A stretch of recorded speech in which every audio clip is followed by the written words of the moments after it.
안녕하세요. 부산에 살고 있는 40대 여자입니다. 한 개의 썩은 사과가 사과 바구니 속에 있는 사과들을 전부 썩게 한다는 이야기를 들어보셨나요?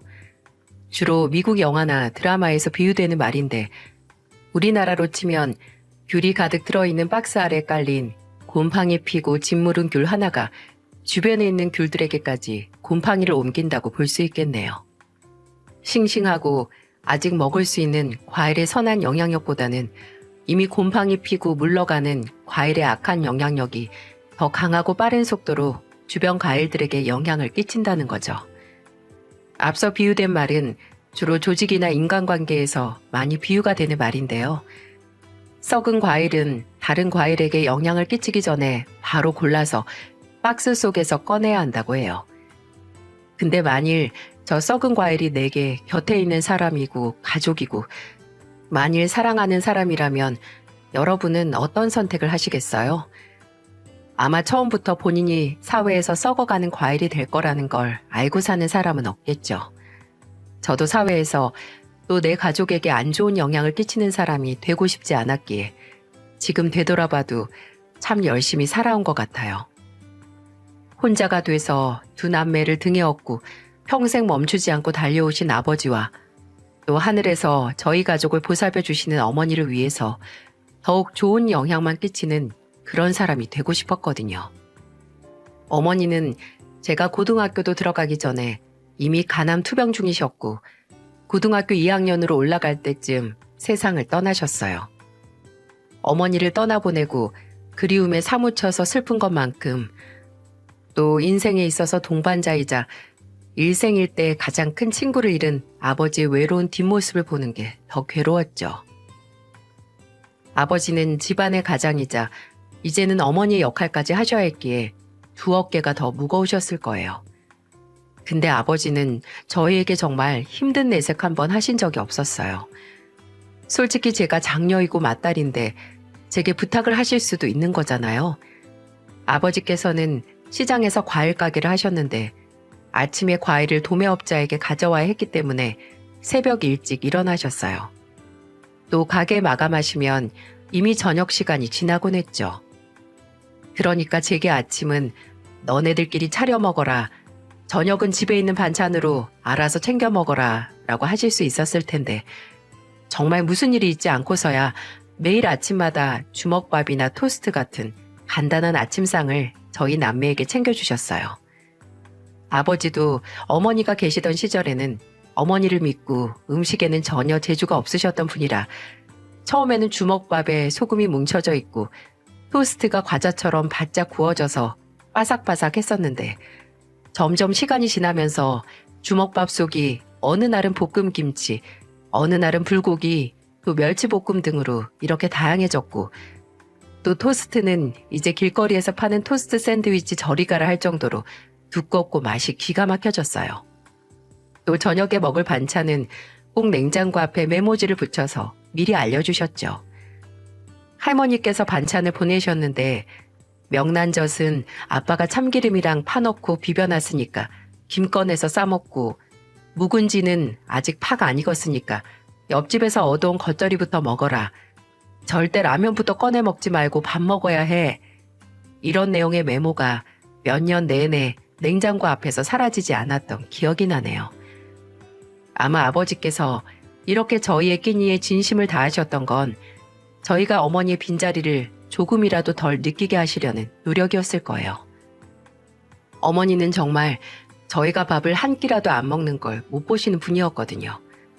아침은 여름이면 아침밥 안 먹고 다니면 일사병 걸린다고 먹이셨고 겨울이면 배가 비어 있으면 더 춥다는 이유로 먹이셨어요. 저녁에는 저녁밥을 먹어야 자는 동안 너희가 더 큰다고 하셨고요.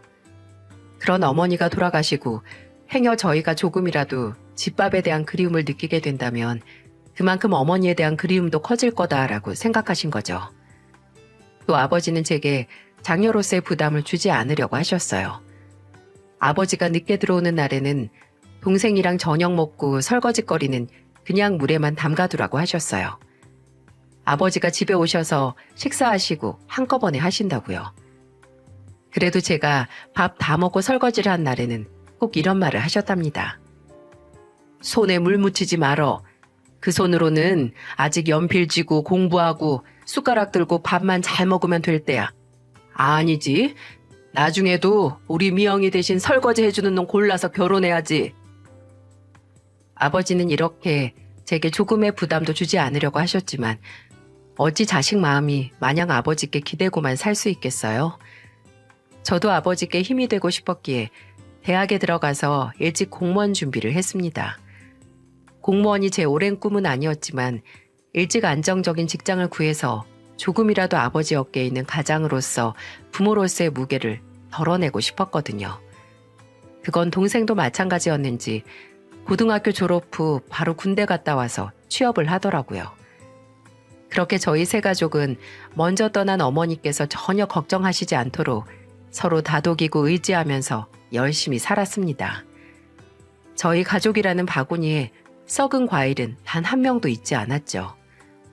그렇게 아버지와 동생과 우리 가족이라는 튼튼한 바구니 속에서 지내다가 제가 저만의 바구니를 꾸리기 위해 결혼을 하게 된 건 제가 33살이 됐을 때였어요. 막 32살이 됐을 때 대학생 때 아르바이트 했던 곳에서 만난 친한 언니가 주선한 소개팅 자리에서 남편을 만나 1년간의 연애 끝에 결혼을 했거든요. 사람마다 상대에게서 아, 이런 사람이라면 결혼해도 되겠다 하는 포인트들이 있잖아요. 저는 남편의 열정과 자신감, 그리고 가족에게서 배울 점을 찾는 섬세한 사람이라는 것에 마음이 갔어요. 물론 연애할 때는 다정하기도 했고 매너가 좋다는 단점도 있지만 그 무엇보다 이 사람과 함께라면 어떤 파도가 코앞까지 와도 잠수함을 뚝딱 만들어서 헤쳐나가겠구나 했습니다. 남편은 그 당시 본인 아버지가 경영하는 중소기업에서 일을 하고 있었는데요. 그냥 아버지 회사를 물려받을 생각이 아니라 일하고 배우며 나중에는 본인 사업을 하고 싶다고 하더라고요. 아버지를 존경하기도 하고 곁은 떠나고 싶지도 않지만 나도 한 번쯤은 내 사업을 차려서 경영해보고 싶어. 솔직히 내 능력이 어떻든 아버지 회사에서 일하는 건 너무 거저 얻은 것 같잖아. 내 사업을 시작해서 정말 내 능력이 어느 정도인지 알고 싶고 그래야 내가 진짜 성장할 수 있고 뭔가 인정받을 수 있을 것 같기도 해. 또 홀로 설 수 있는 자신감도 있고. 그 얘기를 들으니 본인의 잠재력에 대한 믿음도 있고 비전도 있는 것 같아서 뭔가 배울 점이 많아 보이더라고요. 솔직히 저는 안정적이고 뭐 나름 치열하게 일하고 있지만 따로 이외에 뭔가 할 야망 같은 건 없었거든요. 사람은 정말 본인에게 없는 점에 끌리는 게 맞나 봅니다. 또 남편과의 결혼을 결심하게 된 건 바로 시댁 식구들 때문도 있었어요.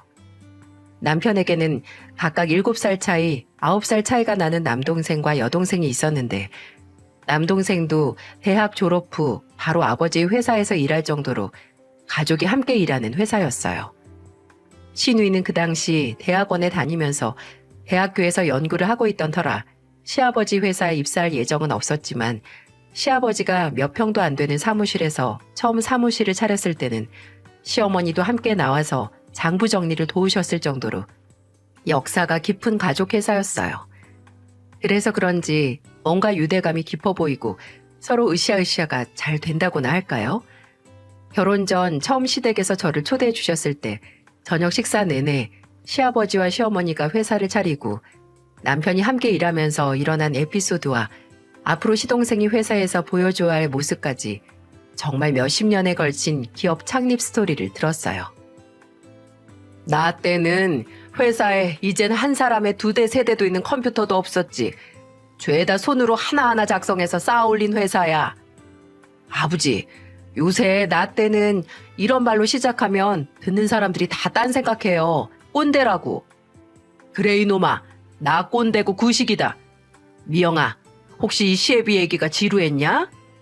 네? 아니요. 아버님, 저는 재밌게 듣고 있었는데요. 이 사람은 어차피 아는 얘기라서 재미없었나 봐요.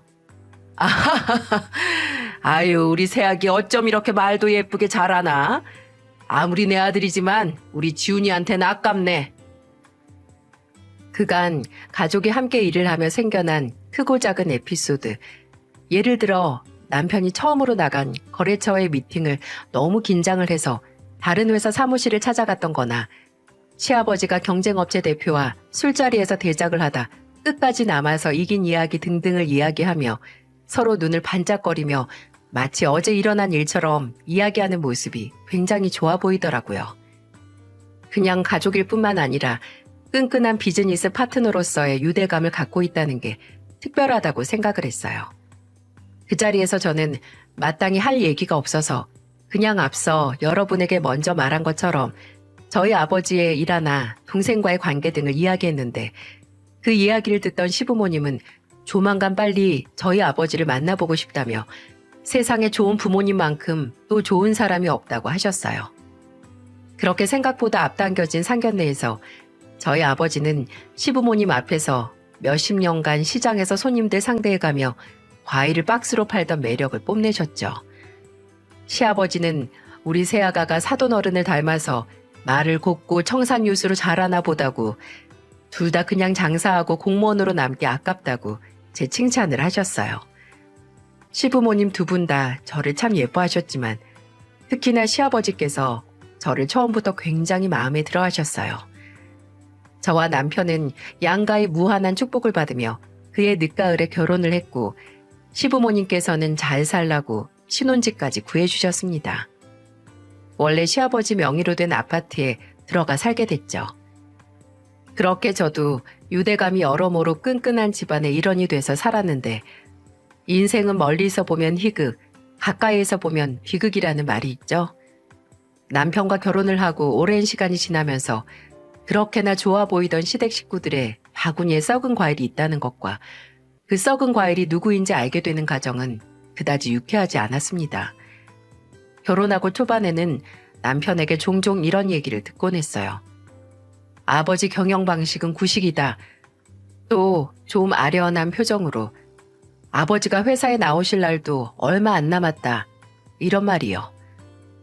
시아버지께서도 나이가 있으시고 그 당시에도 매일 누구보다 빨리 출근하셔서 하루를 시작하시는 분이지만 남편과는 일하는 방식이 다를 수 있겠지 싶었어요. 또 시아버지뿐만 아니라 그때 생산팀 팀장으로 있었던 시동생도 지웅이는 아버지를 닮아서 사람이 좀 꽉 막힌 구석이 있어. 어린 놈이 벌써부터 그러면 일하기 힘든데 말이야. 라는 식의 말도 종종 했었어요. 그때는 아직 시아버지 회사 일에 대해 잘 알지 못했기에 그냥 남편이 그렇게 느낄 만한 일이 있었나 보다 하고 넘어갔죠. 시아버지는 그래도 옛날 분이니까 남편과 일하는 방식이 자주 부딪히는 건 이해가 갔는데 시동생은 좀 의아하더라고요. 시동생은 제가 결혼을 하고 초반에는 자주 만나지도 못해서 잘 알지 못했는데 제가 결혼하고 2년 뒤에 첫째를 낳았을 때부터 친해지기 시작했어요. 시동생은 정말 알아주는 조카 바보였거든요. 그때 아직 30대 초반이었던 시동생은 일도 시작한 지 얼마 안 되고 결혼 생각도 없어서 그런지 아직 빨리 결혼해서 자식을 갖고 싶다는 것보다 눈앞에 있는 조카가 우선이었나 봐요. 종종 택배로 저희의 장난감이나 옷, 신발 같은 걸 사서 보냈고 예전에 본인이 잘 읽던 전집이 있다고 우진이가 한글 떼면 꼭 말씀하세요, 형수님. 제가 그 책들 어렸을 때 정말 눈이 빠져라 읽을 정도로 재밌었거든요. 라고 조카에게 물려주겠다고 하더라고요. 첫째가 태어난 후에 시동생과 저희 가족과 함께 식사하는 날도 많아지고 또 시동생이 제 남동생과 동갑이어서 괜히 시동생 보면 서울에 가서 혼자 사는 동생 생각도 좀 나기도 했어요.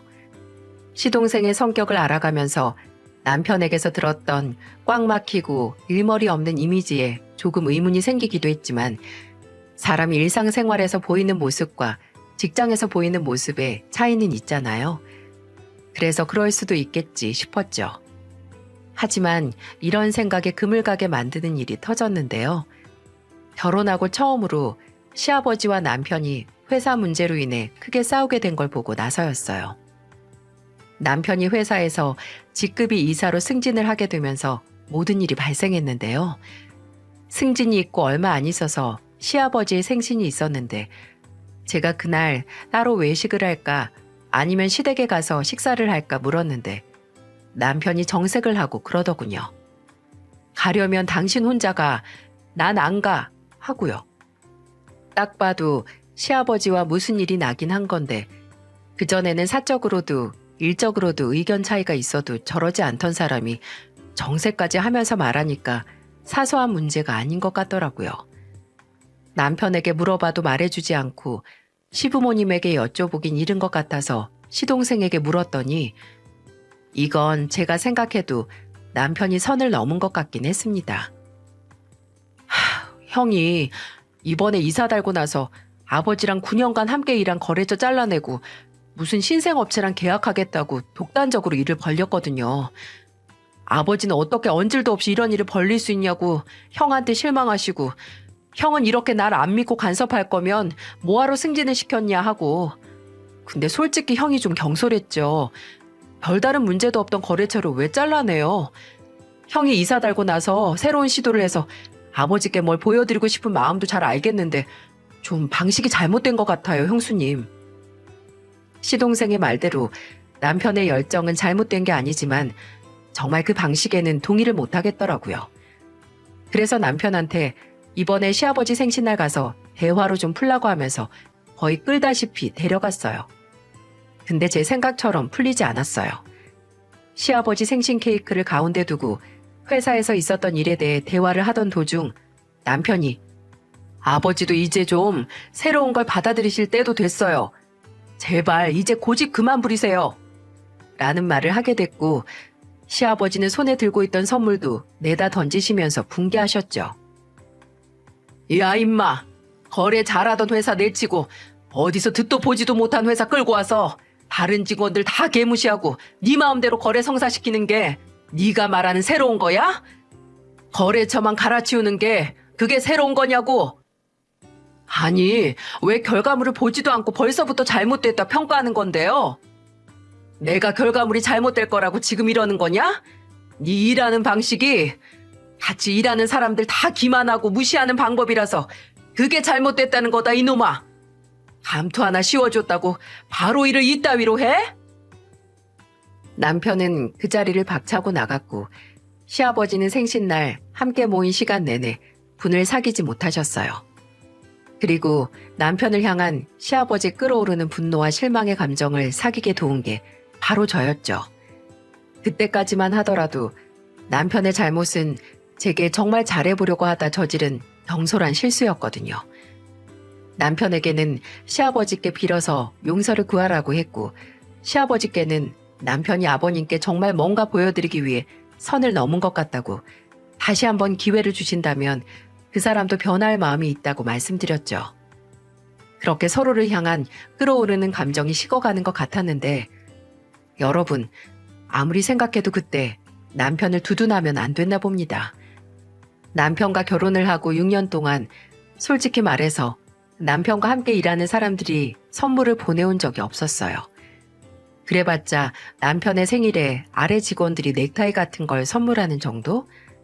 아니, 직원들이 꼭 선물을 해야 한다는 게 아니라 시동생이 같이 일하는 직원들에게 받는 것과 너무 비교가 되니 문제였어요. 그 당시 시댁에서 나와 혼자 독립을 한 시동생은 혼자 먹기 많다면서 저희 집으로 온갖 먹을거리를 해산물부터 디저트까지 가리지 않고 보냈었어요. 근데 그게 직접 산 게 아니고 다 같이 일하는 직원들이 보낸 거였습니다. 형수님, 같이 일하는 직원 하나가 부모님께서 어시장에서 일하신다고 생선이랑 문어 같은 걸 보냈거든요. 근데 제가 혼자 살면서 이 많은 걸 어떻게 다 먹겠어요? 소분해서 댁으로 보냈으니까 우진이랑 혜진이랑 맛있게 드세요. 혜진이 고기보다 생선 더 좋아하잖아요. 같이 일하는 직원들이 외근 나갔다가 유명한 집이라고 이거 이름이 뭐지? 뭐 휘낭시에? 아무튼 저는 단 건 하나 이상 먹기 힘들더라고요. 애들 생각나서 다 가져왔어요. 형수님, 냉장고 바꾸시게요? 저희 팀 서대리 동생이 가전제품 코너에서 일하는데 이번에 저 세탁기 바꾸는 거 거의 직원가로 살 수 있게 할인해줬거든요. 제가 전화 한번 할까요? 이 말을 들으시면서 무슨 생각이 드시나요? 와, 회사 직원들이 시동생한테 엄청 잘하는구나. 진짜 직원들에게 신임을 얻었나 싶지 않으신가요?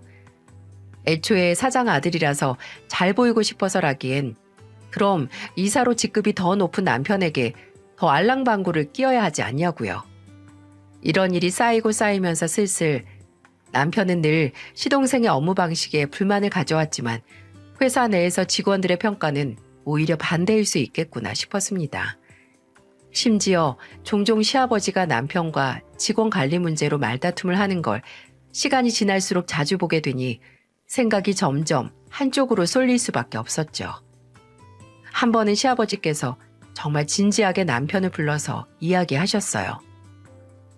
너 직원들 소중한 줄 모르고 네 입맛에 안 맞으면 그만두라고 하는 거 좀 어떻게 할 수 없냐? 수 틀릴 때마다 사람 밥줄 가지고 협박하는지 계속할 거면 차라리 나가. 어차피 너 몇 년만 일하고 네 사업한다고 했었잖아. 이 김에 나가서 정말 네 입맛에 맞는 직원들하고 쿵짝 맞춰가면서 일해봐라. 어? 저 나가면 뭐 아버지 회사가 이전보다 더 잘 돌아갈 것 같으세요? 제가 아버지 회사에 바친 시간이 얼만데 이제 와서 나가라 마라 하세요. 저도 엄연히 회사에 공로한 사람이에요. 그래, 공로해서 고마우니까 박수 칠 때 나가는 게 어떻겠냐? 그 소리다 이놈아. 언젠가부터 이런 다툼이 잦아지니 시어머니께서도 회사가 걱정이 되셨는지 제게 고민 상담을 많이 하셨어요. 네가 지훈이랑 잘 말해서 정말 이대로 경영 방식에 대한 고집을 꺾지 않을 거면 안 붙잡을 테니 나가서 새 회사를 차리든 아니면 아버지 계실 때까지는 아버지의 경영 방식에 맞춰야 할 거라고 설득 좀 해달라고 말이죠. 시어머니께서 보시기에도 남편에게 문제가 있던 겁니다. 아, 그리고 이 이야기를 들으면서 시동생이 제게 필요 이상으로 싹싹하고 잘한다고 생각하시는 분들이 있을 것 같은데 사실 제가 시동생의 생명의 은인이었거든요. 둘째가 돌이었을 때 돌잔치는 건너뛰고 그냥 가족들끼리 중식집에서 조촐하게 식사를 했었습니다. 근데 음식을 잘 먹던 시동생의 얼굴이 갑자기 노랗게 뜨는 거예요. 속이 안 좋은지 안색이 순식간에 안 좋아지고 몸까지 가려운지 팔뚝을 긁기 시작했어요. 심지어 나중에는 숨을 몇 번 헐떡이더니 앉아있던 의자에서 떨어져 의식을 잃기까지 해서 함께했던 가족들은 패닉이었죠. 시아버지는 구급차를 부르고 저와 남편은 쓰러진 시동생에게 다가갔는데 이럴 수가 숨을 안 쉬는 거예요. 근데 사람이 진짜 공황이 올 만한 상황에서 오히려 차분해지면서 당장 조치를 취해야 하는 방법이 불현듯 떠오르는 순간이 오더라고요. 워크숍에 갔을 때도 교육 목적으로 CPR을 배웠던 저는 일단 호흡이 없으니 기도를 확보하고 바로 심장 마사지를 시작했어요.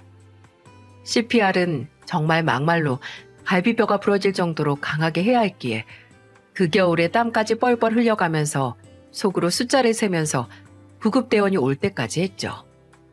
다행히 구급대원이 도착할 때쯤 시동생의 의식이 돌아왔고 구급대원에게 의식과 호흡이 없어서 CPR을 했고 방금 의식이 돌아왔다고 하니 제게 혹시 간호사나 의사시냐고 하더라고요. 그냥 공무원이라고 했죠.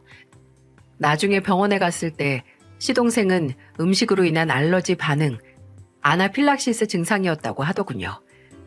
시동생은 그 원인을 찾기 위해 병원에서 오랫동안 검사를 했고 어느 정도 몸 상태가 회복됐을 때 처음 연락을 한 게 바로 저였어요. 원래도 제게 원래 형이나 동생보다 누나가 있었으면 했다 라며 잘 따르던 시동생은 저를 생명의 은인으로 모시겠다며 천년의 약속 같은 말을 했습니다. 시동생뿐만이 아니라 그냥 시댁에서 저는 아들의 목숨을 살린 영웅이 됐고 시부모님은 그 어떤 자리를 나가든 며느리의 영웅담을 말씀하시고 다니셨어요. 하지만 시동생의 목숨을 한 번 살린 저도 그 어떤 도움도 되지 못한 일이 있었어요. 결혼하고 7년 정도 지났을 때 시아버지께서 주말에 시댁에서 아침 운동 갈 준비를 하시다가 급성 뇌출혈로 쓰러져서 병원으로 실려가신 겁니다. 매주 운동은 빼놓지 않고 하시던 분이었지만 그만큼 술, 담배도 끊임없이 하셨거든요. 특히 고혈압이신 분이 술 문제 때문에 시어머니 속을 엄청 썩이셨는데 아무리 타협을 해도 매일 식사하시면서 반주는 곁들여야 밥이 넘어가는 그런 분이었어요. 근데 이렇게 갑자기 뇌출혈로 쓰러지니 문제를 알고 있었음에도 조금 더 적극적으로 말리지 못했던 가족들은 걱정과 죄책감에 바짝 말라갔죠. 다행히 응급수술은 문제없이 끝났지만 꽤 오랜 시간 회사는 나가지 못할 정도로 병원에 입원을 하셔야 했기에 회사에서 시아버지 자리는 공석이 되고 말았습니다. 그리고 그때 그 공석을 메우겠다고 나선 게 남편이었고 그게 바로 아나무인 한 폭군의 탄생이었을 겁니다. 남편은 시어머니를 따로 만나서 호언장담을 했다고 해요. 회사는 내가 책임질 테니 아버지께서 회복을 하는 동안 어머니께서는 아버지한테만 집중하시라고요. 지웅이도 있으니 아들 둘이서 열심히 아버지 공석을 메꾸겠다고. 제게도 내가 일찍 그만뒀으면 어떨 뻔했어? 내가 남아있어서 다행이지. 이럴 줄 알고 회사에 남은 거야. 회사가 위기에 빠졌을 때 구하려고. 라고 말하더군요. 그때 남편이 다행이다 라고 말한 건 정말 본인이 회사에 남아 시아버지의 빈자리를 대신할 수 있다는 걸 말하는 걸까요? 아니면 그 자리가 공석이 됐기 때문에 본인에게 기회가 온 게 다행이라고 하는 걸까요? 결과는 후자였습니다. 남편은 시어머니께 말씀드린 것처럼 시동생과 함께 회사 일을 하지 않았어요. 시아버지께서 쓰러지신 후 넉 달도 가지 않아서 시동생은 그전보다 더 저희 집에 찾아왔거든요. 형이 전화도 안 받고 회사에 붙어있지도 않아서 만날 수가 없다고 하면서 말이죠. 어느 날은 시동생이 집에 오더니 남편에게 다발로 된 서류 뭉치를 던지더니 소리를 질렀습니다. 이게 뭔 줄 알아? 형이 2달 동안 짜는 직원들 퇴직서야, 퇴직서. 대체 왜 이러는 거야? 목적이 뭐냐고. 왜 인사고과에 전혀 문제도 없고 잘 일하던 직원들을 자르고 강등시키고 팀을 마구잡이로 옮기게 하는 건데. 야, 너 진짜 머리가 안 돌아가냐? 내가 왜 이러는지 모르겠어? 사장 자리 공석이라고 해이해진 직원들한테 경각심도 주고 내 옆에서 잘 보자 할 유능한 직원들 새로 뽑는다는데 뭐가 문제야? 너 네가 나랑 같은 곳에 소속되어 있다고 착각하나 본데 너 아직 나보다 7년은 한참 경력 미달이야. 알아? 나보다 7년이나 경력이 차 있어서 여직원들한테 성희롱 발언해서 당장 모가지 소리 나오고 있는 서 차장을 부장으로 승진시켜? 제정신이야? 누가 형 목적 모를 줄 알아? 아버지 안 계신 틈에 무능한데 형 발바닥 핥으면서 가만히 있을만 하는 인간들로 회사 채우려는 거 누가 모를 줄 알아? 그 인간들이야 형이 뭐라고 하던 다 멋지고 훌륭한 아이디어라고 치켜세우니까 아버지랑 어머니가 피땀 흘려 일군 회사를 형 유토피아로 만들려고. 그거 아니야? 제가 봐도 남편은 고삐가 풀린 망아지 같았어요. 주인 없는 초원이 내 차지라고 영역 표시란 표시는 다 하고 다니는 망아지 말이죠. 나중에는 시어머니까지 오셔서 아버지 알기 전에 당장 수습하라고 남편을 다그치셨지만 소용없었습니다. 시어머니는 병원에서 시아버지를 돌보고 시동생에게 듣는 일로 회사 걱정하시느라 하루하루 말라가셨어요. 그래서 제가 연차 월차 쓰고 또 주말에는 시어머니께 그냥 시댁에서 애들만 봐달라고 한 뒤에 시아버지의 간병을 하게 됐죠. 근데 시아버지 간병을 하면서 시아버지께서도 이미 회사에서 일어나는 일을 알고 계신 것 같다는 느낌을 받았어요. 종종 심각하게 전화를 받으시기도 하고 제게 남편의 요즘 상태에 대해 묻기도 하셨고요. 남편은 시아버지 수술이 있던 날 이후로 단 한 번도 시아버지를 뵈러 안 오기도 했거든요. 본인은 바쁘다고 다 아버지 위한 거라고 하는데 도저히 주변에서 일어나는 일을 생각하면 믿을 수가 없었습니다. 그러다 이 인간이 정말 갈 때까지 갔다는 생각을 하게 된 일이 있었는데요. 그날도 거실에서 고래고래 소리 지르면서 누군가와 싸우고 있는데 잠깐만 들어도 시동생과 하는 통화였어요. 야, 꼬우면 네가 나가. 내가 필요해서 뽑았다, 내가. 그냥 너는 너 따라가겠다는 반푼이들 데리고 나가서 회사 차린다고 해도 아무 소리 안 할 테니까 저리 싫으면 중이 나가라고. 그렇게 전화를 끊고 한동안 씩씩거리더니 뒤에 있던 저를 흘끔 보더니만 진짜 이렇게 사연을 보내면서도 저 스스로 글로도 쓰기 어려운 말을 내뱉었어요. 이 자식 진짜 내보내야겠어. 형 보기를 아주 웽웽거리는 모기만도 못하게 우습게 보고 말이야. 아, 당신이 그날 얘 CPR만 안 해줬어도 이런 귀찮은 일이 안 생겼잖아. 이게 지금 무슨 말인지 이해가 가시나요? 저는 지금도 소름이 확 끼쳐요. 귀찮은 듯이 얼굴을 찡그리면서 네가 내 동생을 그날 살려서 내가 지금 이렇게 힘들다는 말을 하는 인간이 사람인가요? 순간 찬물 수준이 아니라 시베리아 얼음물이 방 안에 뿌려진 것 같았고 저는 정색을 하고 말했습니다. 당신 지금 그게 할 소리야? 아, 왜 그래? 사람이 그냥 농담으로 한 말을 다큐멘터리로 받아들이네? 당신 농담은 동생이 죽어서 내 걸림돌이 안 됐어야 한다는 게 들어가? 농담 2번 했다간 언젠가 나도 죽었으면 하겠네. 사람이 아무리 그래도 해도 되는 말이 있고 안 되는 말이 있는 거야.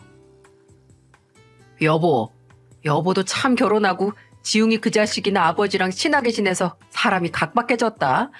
사람이 농담을 했으면 좀 웃어. 정색하면서 시비 걸지 말고. 사람이 웃길 바라면 그딴 기분 잡친 소리를 던지면 안 되지. 당신이 던진 저급하고 농담 같지도 않는 말에 웃길 바라면 가족이 아니라 돈 주고 고용한 방청객 앞에서나 해. 어차피 방청객들도 당신 농담 듣고 받은 돈 당신한테 당장 던지고 자리 뜰 테지만. 이때부터였던 것 같아요. 정말 제 속에 일말로 남아있던 남편에 대한 신뢰가 와르르 무너지기 시작한 게 말이죠. 그리고 그게 완전히 허물어져 티도 안 남게 되기까지 얼마 걸리지 않았어요. 남편에게는 적이 너무 많았거든요. 어김없이 주말에 접대 골프인지 뭔지 간다고 나갔던 남편을 뒤로 한 채 저도 아버지께 애들을 맡기고 시아버지께 가보려던 참이었어요. 시아버지께서는 그때 몸 상태가 많이 호전돼서 병원에는 재활치료를 받으러 가시고 집에서 요양 중이셨거든요. 근데 그때 초인종 소리가 들리면서 예상치 못한 손님이 찾아왔더라고요. 시동생이었어요. 저는 언제나와 같이 또 남편이 전화도 안 받고 시동생을 피해 다니니 집에서 한판 하려나 보다 싶어서 한숨을 쉬면서 말했어요.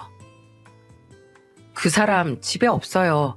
골프 친다고 아침에 나갔어요. 알아요. 그거 알고 집에 형 없을 때 온 거예요. 네? 그게 무슨... 형이 오늘 가는 거 접대 골프라고 했죠? 나이 한참 어린 여자한테 제발 더 만나달라고 돈 자랑하는 것도 접대라고 하면 접대라고 볼 수 있겠네요. 순간 이게 무슨 소린가 했습니다. 제가 아무 말도 안 하고 있으니 시동생은 제게 앉아서 말하자고 했고 저희는 식탁에 마주보고 앉게 됐어요. 시동생은 제 앞에 노트북 한 대를 펴놓고 이런 말을 하더라고요. 형수님이 어떻게 받아들이실지 모르겠지만 저만, 아니 어차피 회사 내에서 아는 사람은 다 알고 있고 그중에 형수님이 없다는 게 아무리 생각해도 불공평한 것 같아서 가져왔어요. 지금 보여드리는 사진이나 영상에 대해 제가 미리 사과드릴게요. 그딴 놈을 형으로 30여 년을 살아왔던 거요. 그렇게 말한 시동생이 제게 보여준 건 뭐라 설명해야 할까요? 남편이 오피스 와이프와 사내에서 지들끼리 더러운 소꿉놀이 하는 걸 봤다고 해야 할까요? 사진은 회사 내부로 보이는 곳에서 남편이 20대 중반으로 보이는 정말 한참은 어려 보이는 여자와 손을 잡고 있고 비상구 계단에서 껴안고 있고 영상은 주차장으로 보이는 곳에서 같은 차에서 내리는 영상과 탕비실이라고 적힌 방으로 들어가 문을 닫고 더 이상 말 안 해도 아시겠죠? 제가 그 더러운 증거들을 보고 한참 말이 없자 시동생이 입을 열었어요. 이 여자 형이 한 달 정도 전에 뽑은 형 비서예요. 몇 년 동안 비서도 없이 살던 사람이 무슨 비서냐고 하니까 신경 끄라고 그만큼 일이 많다고 하던데 진짜 일은 이런 일이었던 거죠. 이 여자 뽑히고 몇 주 정도 뒤에 회사에 점점 소문이 돌기 시작했는데 뭐 둘이 손잡고 있는 걸 봤다. 점심때마다 같이 나가더라. 어떤 직원은 같이 퇴근하는 것도 봤다고 하더라고요. 회사 근처 식당에서 둘이서 술 먹는 거 봤다는 사람도 있었고 처음에는 소문인가 했는데 나중에 어떤 직원이 익명으로 저한테 찍은 사진 몇 개를 보내주더라고요. 보니까 애초에 회사에서 만나서 이 짓 한 게 아니라 밖에서 만나서 회사까지 끌어들인 것 같아요. 하루 이틀 된 관계도 아니고 형수님도 아셔야 할 것 같아서요. 당연히 눈앞에 있는 증거와 시동생의 말로 눈앞이 시뻘겋게 보일 만큼 화가 나고 당장 그 인간에게 달려가 그 인간이 들고 있는 골프채로 매타작을 하고 싶은 심정이었지만 순간적으로 그런 생각도 들었어요. 과연 시동생이 만약 남편과 사이가 좋았다면 나한테 이런 증거를 보여줄까 하고요. 눈에 가시 같고 회사를 월급 받고 불륜까지 하면서 말아먹는 형을 회사에서 몰아내기 위한 수단으로 날 이용하는 게 아닌가 하고 말이죠. 그리고 시동생도 그런 제 생각을 아무 말도 안 하고 있는 제 표정에서 읽었는지 이런 말을 덧붙였어요. 이걸 어떻게 하든 그건 형수님 선택이에요. 당장 이걸로 이혼을 하든 아니면 형이랑 먼저 대화를 하시든 아니면 다른 선택을 하든 형수님의 의견이 먼저고요. 솔직히 이거 아니어도 그 인간 충분히 회사에서 내쫓을 수 있어요. 그 인간 평판이 요새 회사에서 어느 정도인지 알면 형수님도 놀라실걸요? 저는 이걸 형을 내쫓는 용도로 안 쓸 거고 오로지 형수님이 앞으로 형수님 자신을 위해서 또 애들을 위해서 선택을 할 용도로 쓰셨으면 좋겠어요. 제게는 정말 가족이고 생명의 은인인 형수님이 그리고 사랑하는 제 조카들이 더 이상 그 쓰레기 같은 인간 옆에서 고통받지 않길 바라니까요. 그 말에서 진심이 느껴졌다면 제가 너무 순진했던 걸까요? 하지만 시동생이 정말 제게 이 증거들을 어떤 의미로 줬든 어차피 결과는 하나밖에 없었습니다. 저는 남편이라는 썩은 사과가 나와 내 자식들까지 썩게 만들기 전에 남편을 이 바구니 안에서 내보내야 했어요. 일단 시동생에게 고맙다고 했습니다. 이 뒤는 내가 알아서 하겠다고 했고요. 시동생이 증거들을 모두 제게 넘기고 돌아간 후 일단 저는 애들을 친정에 맡긴 뒤에 시부모님에게 갔습니다. 그리고 저녁 시간이 됐을 때 집으로 돌아와 남편에게 전화를 했죠. 둘째가 아프니까 빨리 오라고요. 그랬더니 애가 아프면 병원에 가래요. 그래서 애가 병원 가기 무섭다고 아빠랑 간다고 했으니까 당장 들어오라고 했습니다. 근데 언제 집에 기어 들어온 줄 아시나요? 3시간이요, 3시간. 남편이 간 골프장 왕복 2시간도 안 걸리는 곳이거든요. 술까지 마셨는지 살짝 불그스름한 얼굴로 들어오더니 병원 가게 애 옷 입히라고 하더군요. 저는 식탁 의자에 팔짱 끼고 다리 꼬고 앉아서 말했습니다. 혜진이 집에 없어. 오늘 우진이랑 우리 아빠 집에서 재우기로 했어. 아, 어쩌면 평생. 뭐? 야, 너 나한테 거짓말한 거야? 집으로 빨리 오게 하려고? 야, 내가 네 전화 받고 얼마나 뭐, 네 자식보다 네 나이 반절산에 떼고 오기 아쉬웠니? 뭔 소리야? 너 괜히 딴 말로 돌리지 마. 자식 이용해서 거짓말 치니까 괜히 딴소리 하냐? 네가 그러고도 애들 엄마야? 그러는 너는 애 아빠가 가족들 배신하고 어린 여자 회사에 들여서 소꿉놀이 하는 게 정상이냐?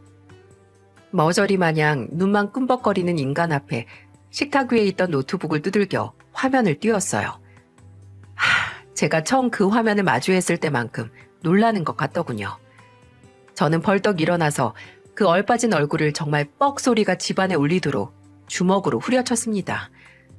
처음에는 그냥 손바닥으로 갈길 생각이었는데 저도 모르게 불끈 주먹을 쥐어버렸죠.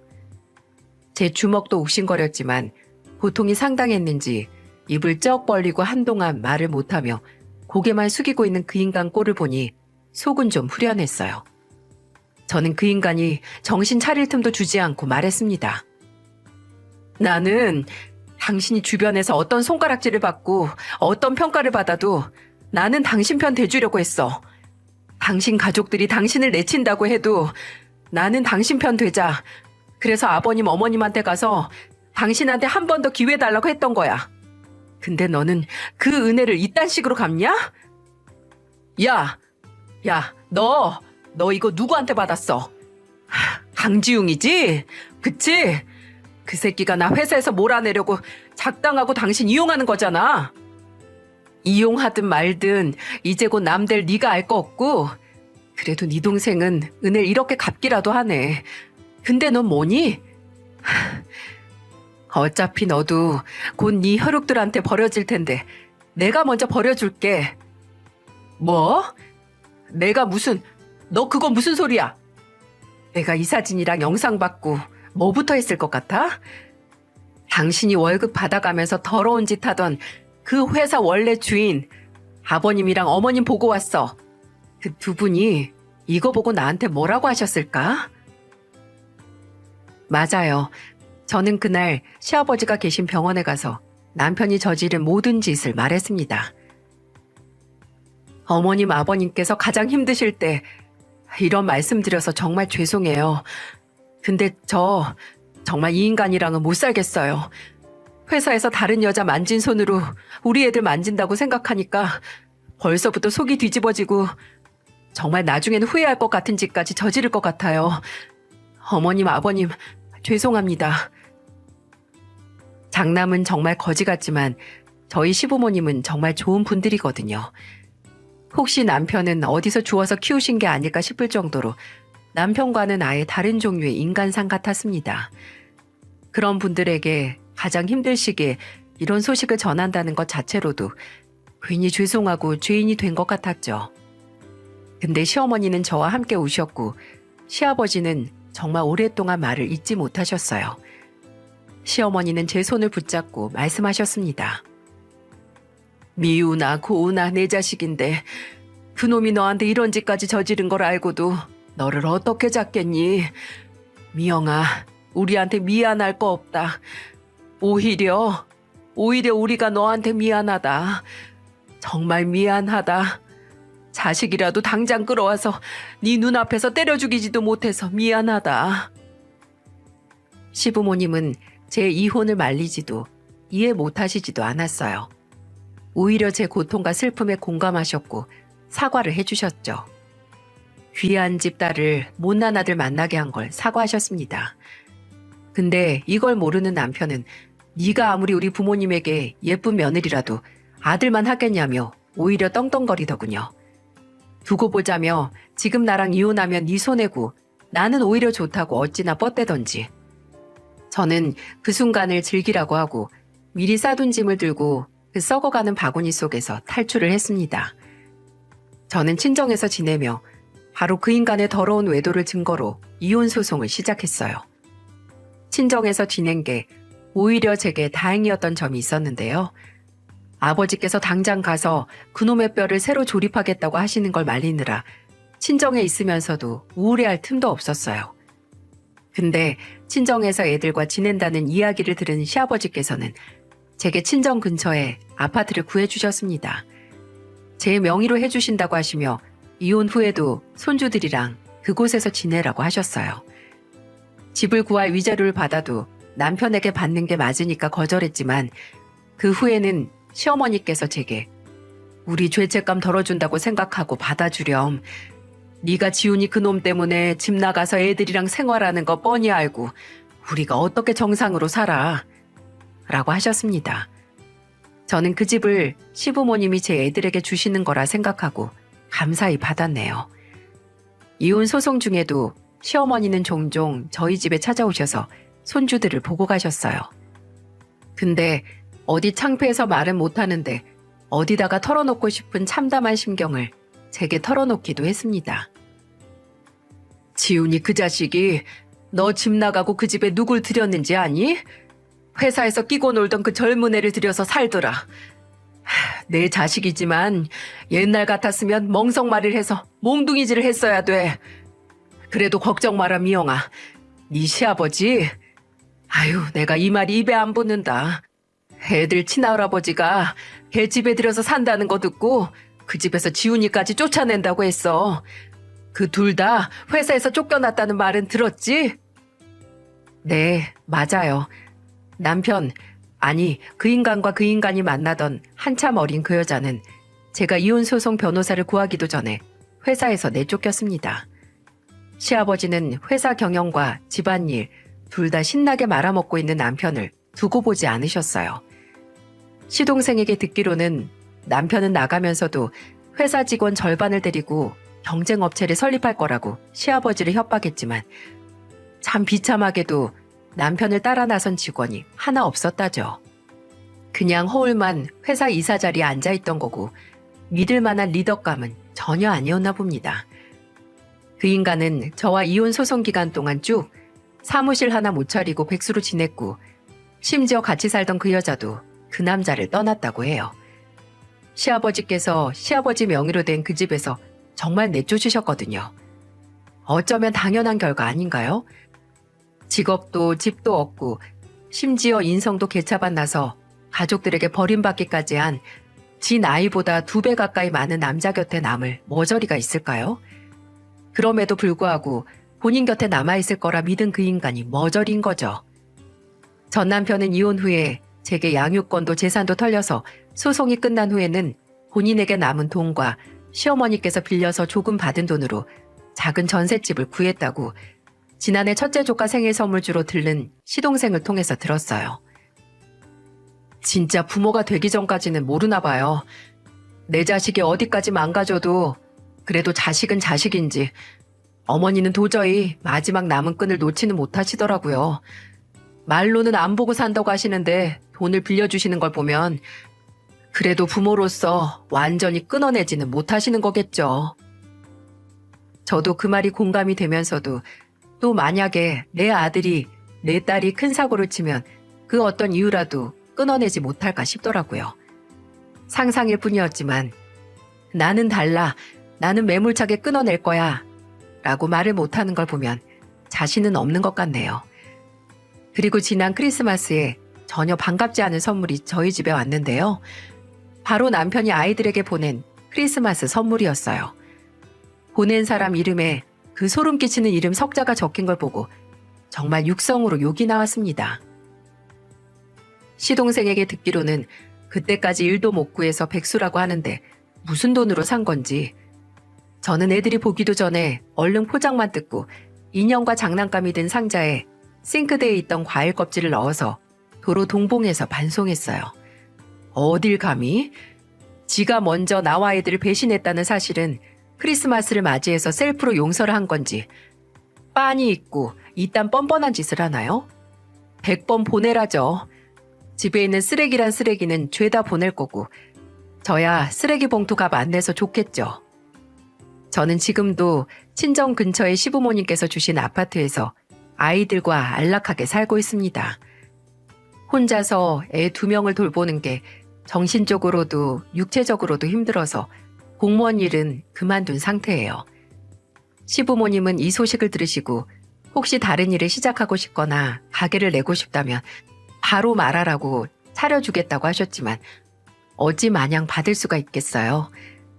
그 출발은 저 스스로 해내야죠.